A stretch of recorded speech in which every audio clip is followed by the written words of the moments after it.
안녕하세요. 절세로 미래를 바꾸는 김연애 기사입니다. 오늘은 인건비를 절약하는 방법 혹은 4대 보험료를 절약하는 노하우에 대해서 한번 알아보도록 하겠습니다. 사업장이 커지고 하다 보면 그에 따라서 직원 수도 함께 늘어나게 되는데요. 매달 내야 되는 고정비로서의 인건비와 4대 보험료가 부담되는 것이 현실이죠. 최저임금도 오르는 바람에 매년 매출액이 계속해서 올라주면 좋겠지만 사실상 그렇게 하는 것이 어렵기 때문에 매출만 높으면 상관이 없어요. 매출액이 높지 않은 상황에서 직원들의 4대 보험료나 인건비가 굉장히 부담되는 것이 사실이죠. 그래서 사업주는 직원 급여액을 실제보다 적게 신고하거나 혹은 인건비를 신고하지 않으려고 하는 요인이 존재하게 됩니다. 인건비를 신고하지 않게 되면 4대 보험료도 함께 부담하지 않아도 되니까요. 인건비를 줄여서 신고하는 것이 사업주에게 과연 유리할 것인가? 이거에 대해서는 한번 판단을 해보셔야 될 것 같습니다. 4대 보험료를 안 들어주게 되면 인건비 신고를 할 수가 없게 되고요. 왜냐하면 인건비 신고를 하는 순간 이것이 4대 보험 공단으로 자료가 넘어가거든요. 세금을 낮추기 위해서 비용 처리를 하기 위해서 국세청 혹은 세무서에 인건비 신고를 하게 되면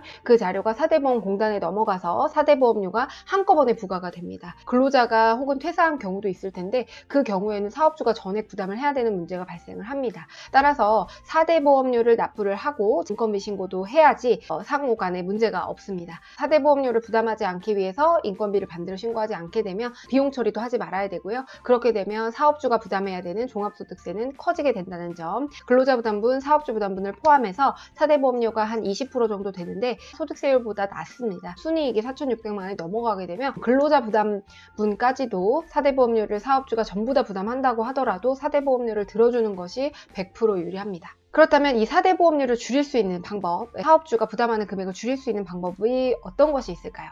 첫 번째는 비과세 급여를 잘 활용하는 것입니다. 월급에 대해서 모두 다 100% 보험료 산정에 근간이 되는 것은 아닙니다. 이때 비과세 항목이 존재하게 되고 이 비과세 항목에 대해서는 소득세도 비과세가 될 뿐더러 4대 보험료도 비과세가 됩니다. 그 예에는 식대라든가 자가운전 보조금, 육아수당, 또 가족수당이라고 불리우는 것들이 대표적인 것이죠. 월 급여가 300만 원인데 식대가 10만 원이고 자가운전 보조금이 20만 원이고 육아수당 혹은 가족수당이라고 불려지는 것들, 자녀가 있으신 분들은 육아수당을 받을 수 있거든요. 그럼 그것이 이제 10만 원 해서 40만 원에 해당이 되는 거고, 그렇게 되면 이제 260만 원에 대해서만 4대 보험료를 부담할 수 있게 됩니다. 근로자 입장에서도 사업주 입장에서도 4대 보험료를 아낄 수 있는 부분이니까요. 이 비과세 급여를 잘 활용하셔서 이 비과세는 소득세도 비과세 될 뿐더러 그리고 4대 보험료도 비과세가 되기 때문에 4대 보험료를 줄이려고 한다면 이 비과세 급여를 잘 활용하셔야 되겠습니다. 두 번째로는요, 두루누리 사회보험 지원제도와 일자리 안정자금, 이 두 가지를 잘 활용하는 것입니다.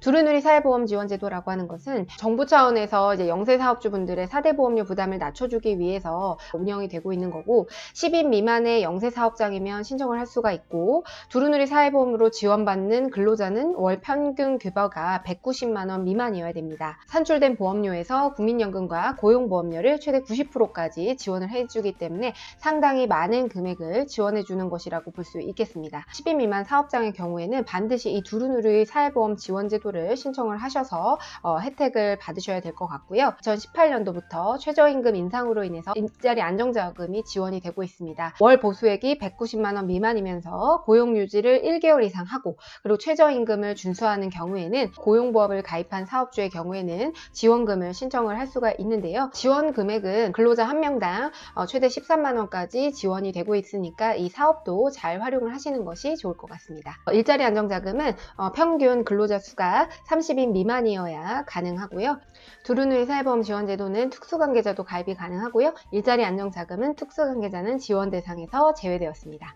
그리고 세 번째로 4대 보험료를 아끼려면 일단 월 평균 예상소득 자체를 낮게 신고를 해야 됩니다. 4대 보험 중에서 국민연금 같은 경우에는 최초 가입 연도에 납부한 연금이 다음 연도에 이제 실질적으로 확정된 그 해의 그 보수 월액과 비교해서 연말정산을 하는 그런 절차가 거쳐지지 않고 납부 의무가 종결이 되거든요. 왜냐하면 국민연금은 나중에 돌려받을 것이기 때문에 적게 내면 적게 돌려받는다는 것이죠. 그렇기 때문에 별다른 제재를 하지 않고 있습니다. 하지만 이제 건강보험이나 고용산재보험료 같은 경우에는 최종적으로 결정된 보수 월액과 그동안 납부했던 4대 보험료를 비교 분석해서 연말정산하는 절차를 거쳐서 추징을 당할 수 있기 때문에 건강보험료는 그냥 월 보수월액에 맞춰서 신고를 해서 납부를 하는 게 좋고요. 국민연금 같은 경우에는 월평균 보수액을 조금 낮게 신고를 하더라도 추징되는 절차가 없기 때문에 월평균 보수액을 낮춰서 신고를 하시게 되면 국민연금 부담액을 낮추실 수 있습니다.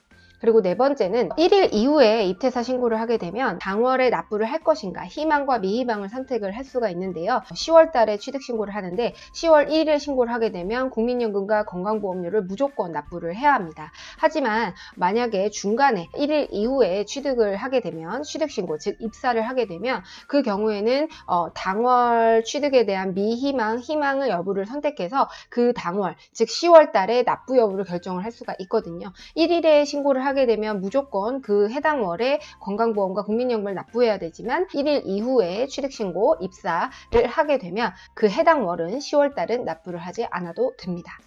그리고 마지막으로 4대 보험과 관련된 여러 가지 의무들을 제때 진행을 하셔야 됩니다. 직원이 입사하거나 퇴사를 할 경우에는 세무서와는 별도로 입사신고와 퇴사신고, 즉 취등신고와 상실신고를 진행을 하셔야 되는데요. 반드시 기한을 맞춰서 신고를 하셔야 되고 기한을 맞추지 않은 경우에는 납부하지 않아도 되는 가산금 혹은 연체금 또는 과태료가 청구가 될 수 있습니다. 직원을 채용하는 순간부터는 이렇게 4대 보험공단과 그다음 세무서에 각각 해야 될 의무와 신고들이 다르게 진행이 됩니다. 그리고 이런 것들이 복잡하기 때문에 직접 하다 보면 누락을 할 가능성이 높고 정확하게 알지 못해서 과태료나 가산금을 납부하시는 경우가 굉장히 많이 있거든요. 직원이 생기는 순간부터 인건비 신고를 하는 순간부터는 디자인텍스와 같은 전문가에게 세금 신고, 4대 보험 공단 업무를 의뢰하시는 것이 현명한 방법이 아닐까 생각이 듭니다.